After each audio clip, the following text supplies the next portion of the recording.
Right, big breaking చూస్తున్నాం. Auction time. Yes, వేలానికి వేలైపోయింది. సౌదీ అరేబియాలోని జెడ్డా వేదికగా ఐపీఎల్ మెగా వేలం ఇవాళ ప్రారంభం కానుంది.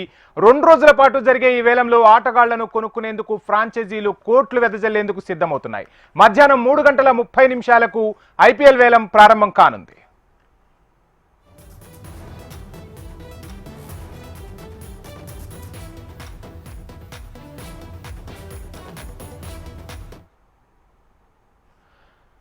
ఇక ఇండియన్ ప్రీమియర్ లీగ్ యాక్షన్ లో 577 మంది ఆటగాళ్ల పేర్లు ఫైనల్ అయిపోయాయి. ఇందులో 367 మంది భారత ఆటగాళ్లు, 210 మంది విదేశీయులు ఉన్నారు.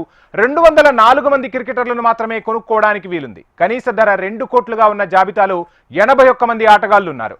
పంత్, శ్రేయస్ అయ్యర్, కేఎల్ రాహుల్ వంటి బిగ్ ప్లేయర్స్ ఉండడంతో ప్రతి 3 ఏళ్లకోసారి జరిగే ఈ వేలానికి ఈసారి మరింత ప్రాధాన్యత పెరిగింది.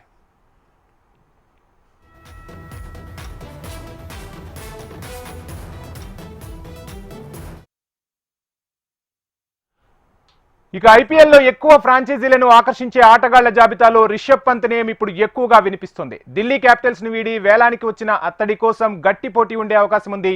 తిరిగి ఢిల్లీ వెళ్లడానికి పంత్ సుముఖంగా లేకపోవడంతో అతడి కోసం ఆ ఫ్రాంచైజీ ఆర్టీఎం కార్డును కూడా ప్రయోగించే అవకాశం అయితే లేదు. పంత్కు భారీ ధర పలకడం ఈసారి ఖాయంగా కనిపిస్తుంది. అయితే ఆ ధర ఎంత అన్నదే ఇప్పుడు అసలు ప్రశ్న. భారత తొలి ఆటాడిగా 25 కోట్లకు పైగా అతడు నిలుస్తాడనే అంచనాలు కనిపిస్తున్నాయి.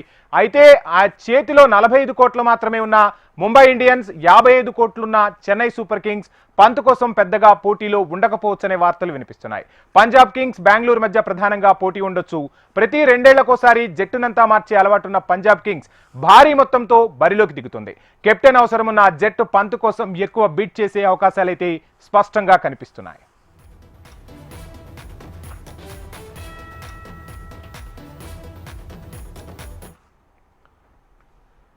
ఇక హర్షదీప్, కేఎల్ రాహుల్, శ్రేయస్ అయ్యర్ పైన కాసుల వర్షం కురిసే అవకాశం ఉంది. ఫాస్ట్ బౌలర్లకు మంచి డిమాండ్ ఉన్న నేపథ్యంలో 96 అంతర్జాతీయ టీ20 వికెట్లు ఖాతాలో ఉన్న హర్షదీప్ సింగ్ కోసం పలు ఫ్రాంచైజీలు పోటీపడే అవకాశాలు స్పష్టంగా కనిపిస్తున్నాయి.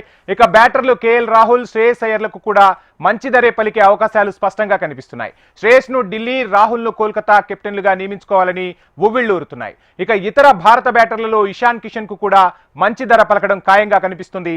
గాయం నుంచి కోలుకొని ఏడాది విరామం తర్వాత రంజీ మ్యాచ్ తో క్రికెట్లోకి పునరాగమనం చేసిన ఫేస్ బౌలర్ మహమ్మద్ షమీకి ఎంత డిమాండ్ ఉంటుందో చూడాలి మరి.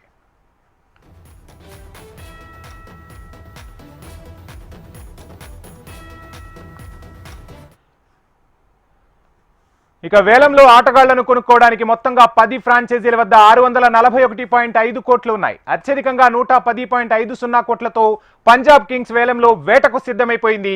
83 కోట్లతో బెంగళూరు, 73 కోట్లతో ఢిల్లీ క్యాపిటల్స్ వేలంలో పాల్గొననున్నాయి. ఇక Gujarat Titans, Lucknow super Giants చెరో 69 కోట్లతో సిద్ధమైపోయాయి. అత్యల్పంగా రాజస్థాన్ రాయల్స్ వద్ద 41 కోట్లు మాత్రమే ఉన్నాయి. ఇక కోల్కతా వద్ద 51 కోట్లు, ముంబై, సన్ రైజర్స్ చేతిలో చెరో 45 కోట్లు మాత్రమే ఉన్నాయి.